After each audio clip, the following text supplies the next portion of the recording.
Allez Phoenixou, ici le Phoenix.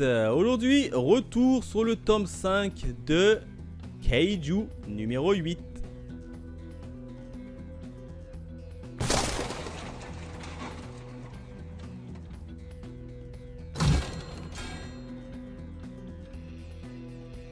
Comme d'habitude, vous connaissez, on regarde la jaquette et les différents bonus. Jaquette qui est juste magnifique, puisqu'on a qui? On a un tout nouveau personnage qui s'appelle Gen, je crois, et je reviendrai bien évidemment en long et en large dans ce tome là. Et quand on ouvre la jaquette, il tape la petite pause en haut, tu vois que le gars quand même il est badass.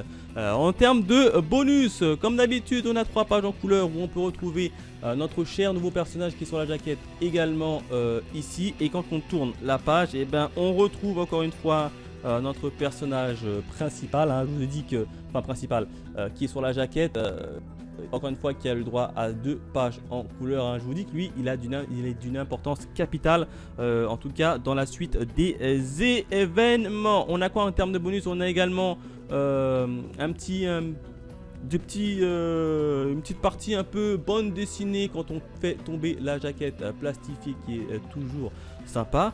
Et puis c'est tout. Maintenant, ça s'attaque directement à la review du tome 5. Qu'est-ce qui s'est passé au niveau de Kaiju numéro 8 et du tome 5? Eh ben, 3 événements. Le premier événement, j'ai envie de l'intituler Sursis. Et oui, à la suite de l'arrestation de notre cher Kafka Ibino et de l'interrogatoire assez musclé d'Isao, qui est tout simplement le chef de l'unité anti-Kaiju, le commandant chef si vous préférez, et qui est également le père de Kikuru. Et ben là t'as le combat entre les deux qui va simplement se poursuivre, et au fur et à mesure de l'avancée du combat, et ben t'as Kafka qui perd un peu le contrôle de son Kaiju et qui commence à rendre les coups sur le commandant en chef, qui en prend quand même des belles.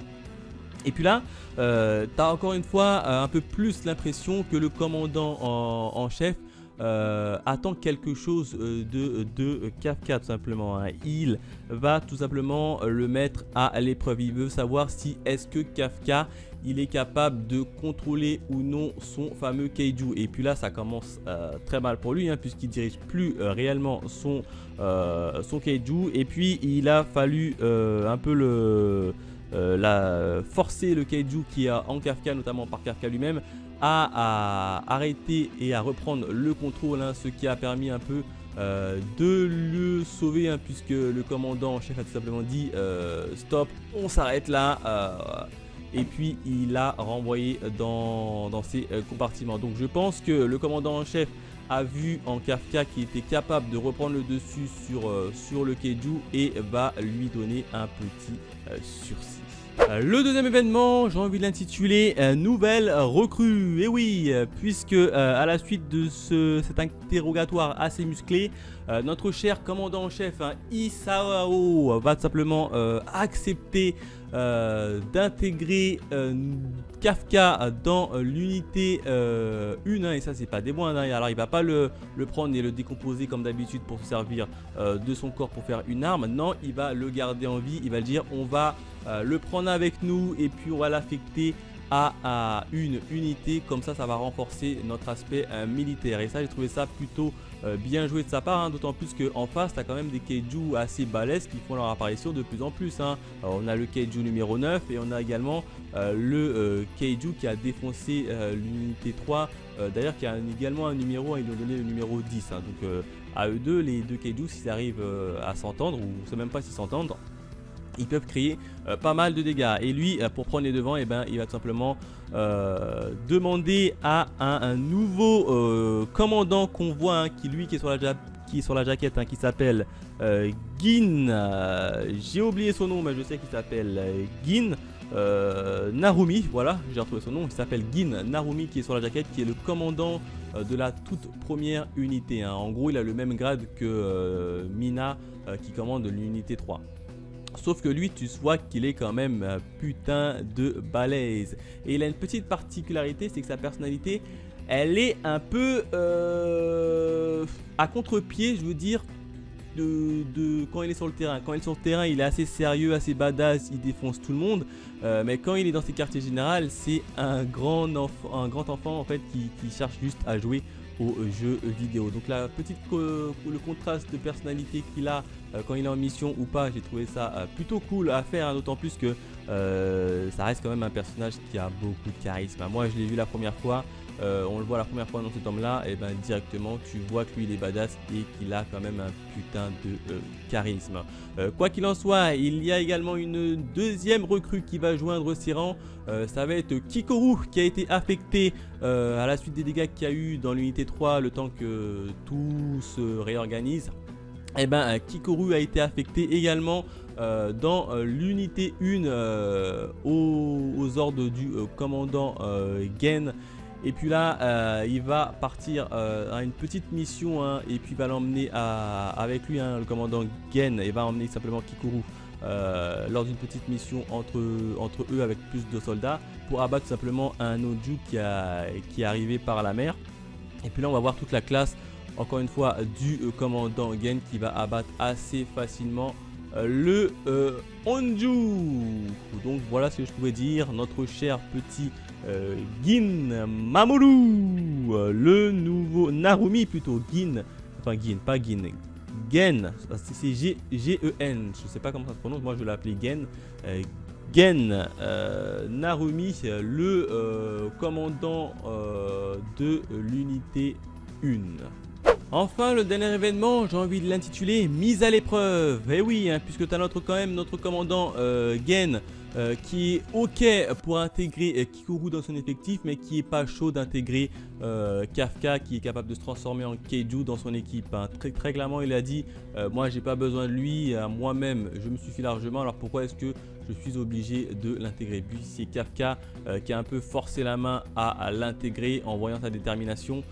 Il a décidé de l'intégrer. Et bien justement il va lui faire passer une petite épreuve avec notamment Kikoru. Alors l'épreuve c'est quoi? Il y a une espèce de il y a des Onju qui attaquent la ville, hein. Ce sont des Onju spéciales fourmis et il est dépêché sur place pour simplement les éliminer. Alors il va demander à Kikoru d'aller abattre les différents Onju qui est devant elle. Alors Kikoru, vous le savez, elle est puissante, elle a l'habitude du combat, elle est rodée, elle arrive plutôt bien à les éliminer. Et ensuite il va demander la même chose à notre Kafka national, sauf que notre Kafka national il va pas se transformer directement, hein. Il va simplement essayer de se transformer partiellement pour essayer d'abattre le Onju en face de lui. Manque de peau, ça va pas suffire, et il va essayer de se transformer en Keiju totalement, sauf que lui il veut pas aller se transformer directement en totalement, puisque le fait sa dernière transformation, c'est préféré, il avait un peu perdu le contrôle, il n'a pas envie que ça se reproduise, donc il n'est pas chaud à se transformer directement. Et d'un coup on a le Keiju numéro 9 qui fait son apparition, hein, le Keiju humanoïde, hein, il fait son apparition en compagnie des Onju, et puis il attaque simplement Kafka, il le prend pour cible.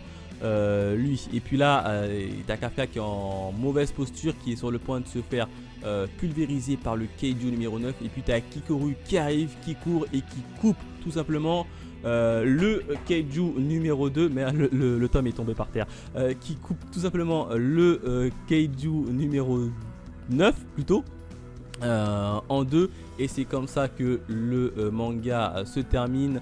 A noter que le Keiju numéro 9 est apparu à la fois devant Gen et à la fois devant Kafka en même temps. Alors on ne sait pas s'il a une capacité spéciale à se diviser ou à se multiplier, ou bien alors s'ils étaient deux depuis le départ, mais je pense quand même ils étaient qu'un et qu'il a une capacité à se diviser en deux. En tout cas il reste très dangereux, et c'est comme ça que le manga se termine. Voilà ce que je pouvais dire sur le tome 5 de Keiju numéro 8, hein, un tome encore une fois juste magnifique, hein. Bon, il y a moins eu de combat dans ce tome là, puisqu'on a laissé plus la place à une explication et à la présentation d'un tout nouveau personnage, hein, le commandant de la première unité Gen, qui est sur la jaquette. Donc ça c'est pas plus mal. J'ai bien envie de voir comment va se passer le combat entre Kafka et le Keiju numéro 9. Alors maintenant on connaît à peu près les intentions du Keiju numéro 9, hein. A priori il veut Kafka, hein. Il veut le pouvoir de Kafka, et je pense que le pouvoir de Kafka c'est tout simplement le petit Keiju qui est entré dans son corps, qui est capable de transformer les humains en Kaiju. Donc je pense que c'est ça qu'il vise, c'est ça qu'il veut. En tout cas, il attaque personnellement Kafka et j'ai envie de connaître la suite. Si je devais mettre une petite note sur 5 étoiles, j'aurais mis la note de 5 sur 5. Si vous voulez dire quoi que ce soit sur le tome ou à moi-même, n'hésitez pas à vous exprimer dans l'espace commentaire. Quant à nous, on se retrouve très vite pour de nouvelles aventures. Allez, bye mes Phoenixous.